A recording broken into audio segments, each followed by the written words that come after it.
Hello everyone, welcome back to another episode of r/AITA.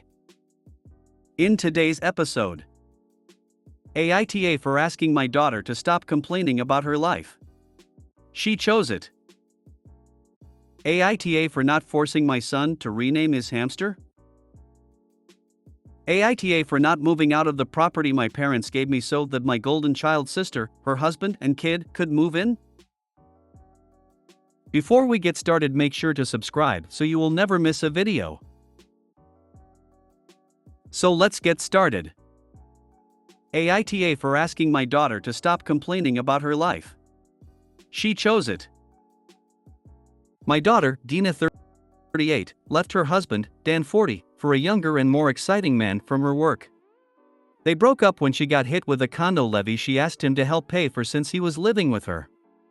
He declined since he wasn't on the deed. He said he didn't mind paying rent, but that maintenance was on the owner. They fought, and that was that. She ended up having to sell the condo. It was too expensive for her alone, but it was something she fought for in the divorce. That was 6 years ago, and she finally burned through the money from the sale. We told her to buy something smaller in a different neighborhood, but she insisted that she needed to live there so her kids' lives wouldn't be disrupted. In the meantime, our son-in-law just remarried to a lovely girl, Madison, 27/28. Our grandchildren like her, and she is always very pleasant when we speak. She is pregnant and the kids are excited for a new sibling. My daughter is back living with us. All she does is work and complain. She has to work too much, she can't meet good men, this new woman stole her life, it never stops. My wife is always commiserating with her about how she is so hard done by. I just keep my mouth shut. Madison came by yesterday to pick up the kids. After she left, my daughter went off again. She was driving a new car they got since her old car would be impractical for a family of 5 to drive around in. The kids ran out to see it and check out all the bells and whistles. Dina didn't even say hello. After Madison and the kids left, she started whining again. Now about how she can't afford a new car. I couldn't help it. I told her that she made her choice to give up the life she had for something different and that choices have consequences. She literally ran crying to her room and I felt like shit. Her mom scolded me for being so harsh. I apologized for saying what I said and I honestly feel bad about it, but I think she needs to stop complaining about her life since she chose it. NTA. Your daughter is 38 and is old enough to hear the truth. You don't need to use kids' gloves anymore with her. The constant whining and complaining must be a real ball ache for everyone around. Seeing as she works too hard, she should soon save up enough to whine in her own place. Absolutely NTA, OP. And she divorced her husband to be with a more exciting man? Like you chose that path, not your parents, ex-husband, or anyone else. NTA, your daughter needs to grow up. NTA.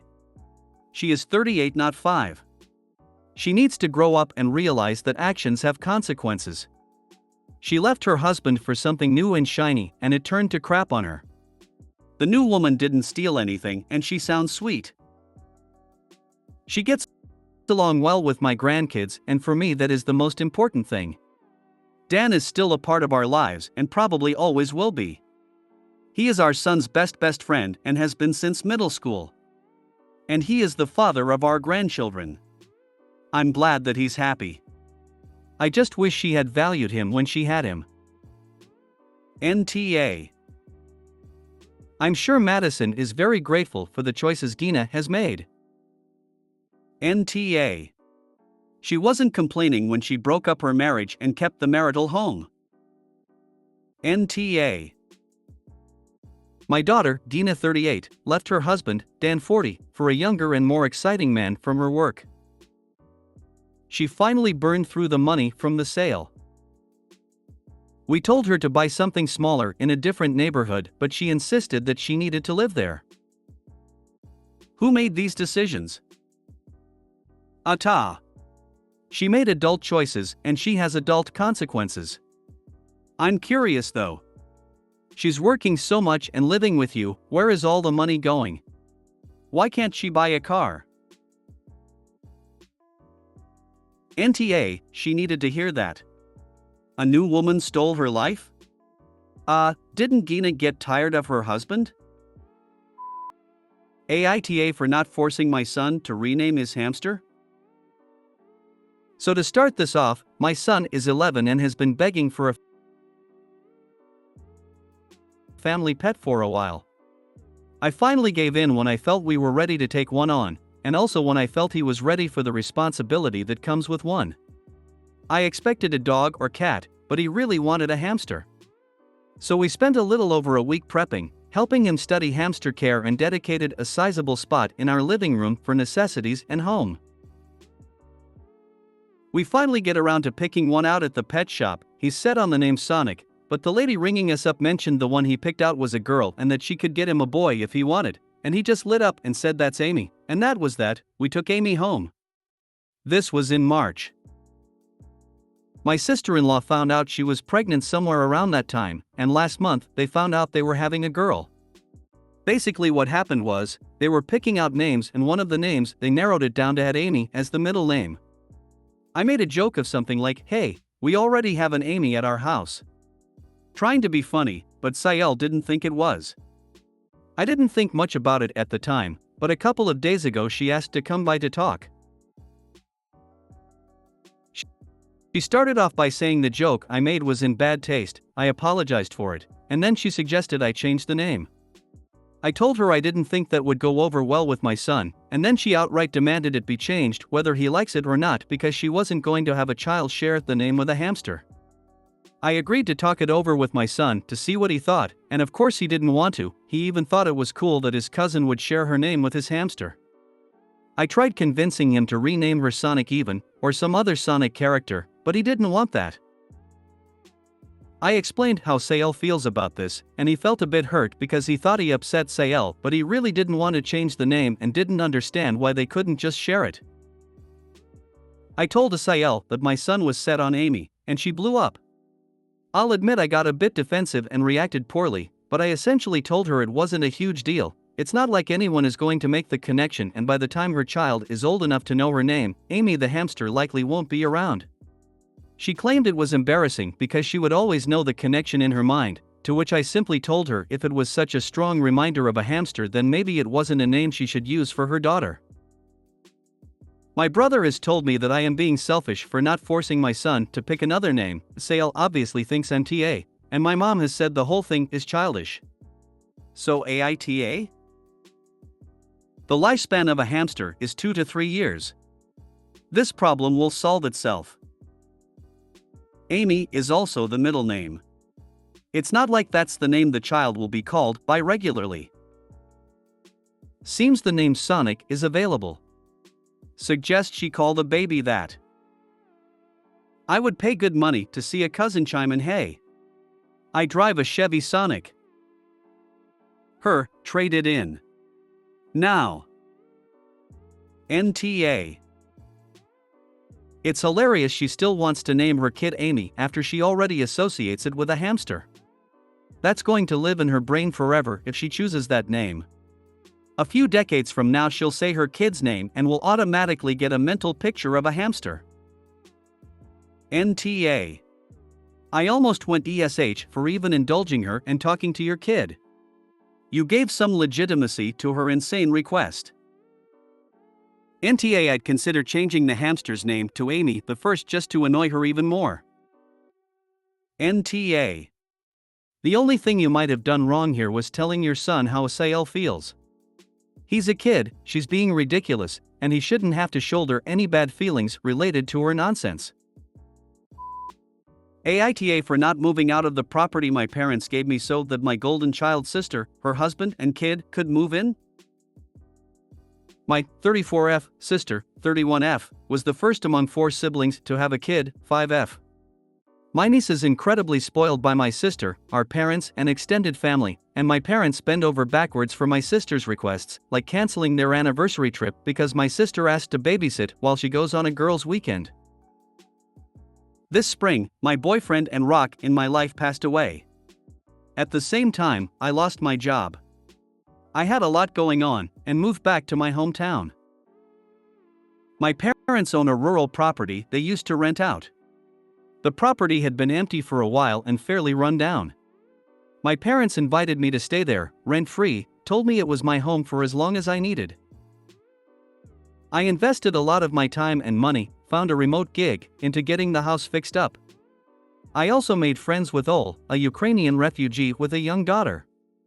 Ol was struggling and I invited her to stay with me for a couple of months while she gets back on her feet. I could use company as well. She was very thankful but hasn't made a firm response yet as she's trying to make things work independently. My parents had no issue with this. Until recent drama. My brother-in-law had been working for a shady company, which skirted regulations for profit. The law had caught up with the owner, who folded the company and left the country. I'll cut this short given the post-character limit. A few other things went down and my sister's family abruptly moved to our hometown, moving in with my parents. Almost immediately my parents and sister approached me to swap. I move in with our parents and sis and her family take my place. They said the house I lived in was too large for one person, and it'd be so much better for my niece to live on a beautiful property in nature. I didn't understand. My parents have 2 guest rooms, my sister/BIL and the kid have their own bedrooms. I sure didn't at 5. My BIL is still loaded from his old job and could easily get them a place, too. They are buying a flashy car. When I mentioned my work on the property, it was dismissed. When I reminded them about Ol, my parents were outraged. I was still intent on helping someone else and their child and not my own sister and niece. They kept making out my sister's situation to be nearly as bad as Ol's. Eventually it came down to my parents saying, "You're living on our property, you'll do as we want." I said, "Well, you gave it to me and said this was my house as well, to be my home for as long as I needed. But if we want to talk in property terms and not family terms, evict me then." My parents are not evicting, but I receive daily calls and messages from them and extended family guilt-tripping me and calling me an for not giving up the more comfortable space to my sister, who is in such a difficult situation, and has a little child. Only my brothers see my side, but since they are young men in college their opinion means nothing to my family. I feel like I am taking crazy pills. AITA? Sorry, but this is your parents' property. They've apparently not given it to you in any real, definitive, legal sense. They should definitely compensate you for fixing it up though. I'd get it if that was their issue, that I occupied their property and didn't observe their rules. I would feel betrayed given what they had said, but I'd get it. But no, apparently the reason everyone hates me is I can't see just how much my sister needs this, unlike me. That's why OP said, "Evict me then." It's a tenant-landlord situation now and OP has every right not to make it easy on their parents. I frankly do not understand all the negative responses here. Are you missing the fact OP is still grieving a very recent loss? It's not like she's been there for years, at most she's been there less than 6 months. She's barely settled and beginning to heal. They could give her a timeline if sister's not figured something out in a few months, but it's incredibly disrespectful to do so. And who TF buys a new car when they are unemployed? Sounds to me like sister expected this home once she knew she could get it for free. NTA. Thank you for being one of the very few comments to acknowledge what happened to me. One of my brothers pointed out today this wasn't much acknowledged by family, especially since my sister arrived, and maybe that's why I'm so hurt. So thank you. You make a lot of fuss about your sister and niece being spoiled, but you're leeching off your parents just like she would be if she lived in the house instead. It's obnoxious of them to try to throw you out when they told you that you could stay there for as long as you wanted, but it's their property. Seems like you could all stand to grow up and pay for your own housing instead of squabbling over mom and dad's resources. You know what, fair enough. This I get. I trusted their word, but I was wrong to do so, and I don't care to be seen as reliant on them. The twins had the right idea in refusing the college fund. but it's technically not your property that was given to you. It's your parents' property, and this isn't going to end well for you. You should definitely ask for the money that you spent fixing the place up back, but honestly, it does make sense for a family with a child to live in a house versus someone who was single with no kids, and I can see why your parents would care more for their grandchild overall and her child. It's their daughter and their granddaughter, they're always going to want the best for them, and people want to spoil grandkids. It's just a thing. This would be an unpopular opinion, it seems, but NTA. Everyone is forgetting she took a rundown property that parents said she could stay as long as she needed, so she made it her home. If it was still run down, do you think the parents would tell her to give it up, or the sister and her family want to live there? It's not that it's their property, but that the parents said go ahead and stay there forever, so she feels she could safely do what she wanted, make it livable and her home. It almost feels like the parents knew that no one would live there in the previous condition and let her make the home livable so they could just take it back. I think most people are missing this point. If you made it to the end of the video, thanks for watching. Don't forget to like, subscribe and share, and we will see you in the next video.